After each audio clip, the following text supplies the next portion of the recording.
Hello everyone, আসসালামু আলাইকুম।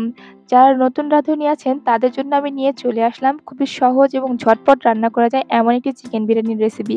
তো চলুন কথা না বাড়িয়ে রেসিপি শুরু করা যাক। প্রথমে আমি বিরিয়ানিতে আলু দেওয়ার জন্য আলুগুলো বড়, বড় সাইজ করে কেটেছি। আলুগুলো আমি কাঁটা চামচ দিয়ে ফুটো করে নিয়েছি যাতে এর ভিতরে মসলাগুলো ঢোকে এবং খুব তাড়াতাড়ি সিদ্ধ হয়ে যায়। আলুটা সামান্য একটু হলুদ দিয়ে ভেজে নিয়েছি। ভেজে তুলে এই একই তেলে দিয়ে দিয়েছি পেঁয়াজগুলো আমি লাল, লাল করে বেরেস্তা করে নিব। কিছু পেঁয়াজ উঠিয়ে রেখেছি আর বাকি পেঁয়াজগুলোর মধ্যে আমি দিয়ে দিলাম কেটে রাখা মুরগির মাংস। এবার একটু এর সাথে আমি মিশিয়ে নিচ্ছি নাড়াচাড়া করে। এবার এর ভেতরে দিয়ে দিলাম একটু গোটা মসলা, দারচিনি, এলাচ আর তেজপাতা, আর তার সাথে দিয়ে দিয়েছি আদা রসুন আর জিরা বাটা।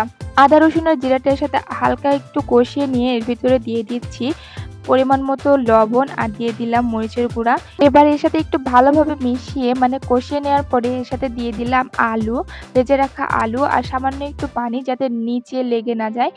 এবার আমি এর সাথে অ্যাড করে দিচ্ছি টক দই আর একসাথে বেটে রেখেছিলাম কাজু আর কিশমিশ, সেটা দিয়ে দিলাম আর দিয়ে দিলাম রেডিমেড বিরিয়ানির মসলা দিয়ে খুব ভালোভাবে এর সাথে কষিয়ে নেব। আমি এর সাথে আরও একটু সামান্য পানি অ্যাড করে দিয়েছিলাম। মাংসটা আর আলুটা খুব ভালোভাবে সিদ্ধ হয়ে আসা পর্যন্ত আমি এটা জাল করে নিয়েছি। মাংসটা যখন খুব ভালোভাবে কষানো হয়ে গেছে এবং সেদ্ধ হয়ে গেছে তখন আমি এখান থেকে মাংসটা উঠিয়ে রেখে দিয়েছিলাম আলাদাভাবে, আর আলুটা আমি রেখে দিয়েছিলাম এটা চালের সাথে আরও কিছুক্ষণ ভেজে খুব ভালোভাবে সিদ্ধ করে নেব সেজন্য। এবার আমি এর ভেতরে আগে থেকে ধুয়ে রাখা পোলাওয়ের চালটা দিয়ে দিলাম, দিয়ে খুব ভালোভাবে এর সাথে আমি ভেজে নেব। আচ্ছা, একটা কথা, ভেজে নিলে কিন্তু পোলাওয়ের চাল থেকে অনেক সুন্দর একটি ফ্লেভার আসে আর বিরিয়ানিটা খেতেও কিন্তু অনেক বেশি মজা লাগে। আমি এর সাথে অ্যাড করে দিলাম গরম পানি, যতটুকু চাল নিয়েছি তার ডবল পানি দিয়েছি আর পানিটা যখন শুকিয়ে এসেছে এর ভিতরে দিয়ে দিলাম সেই উঠিয়ে রাখা মুরগির মাংসটা, দিয়ে আবার খুব ভালোভাবে আমি সমান করে নিয়েছি দমে দেওয়ার জন্য যাতে খুব ভালোভাবে দমটা হয়। এবার এর সাথে উপর দিয়ে কিছু বেরেস্তা, কাঁচামরিচ, কিশমিশ আর দিয়ে দিলাম আলু বোখরা আর উপরে ছিটিয়ে দিলাম এইভাবে ঘি দিয়ে এটা দমে দিয়েছিলাম 20 মিনিটের মতো।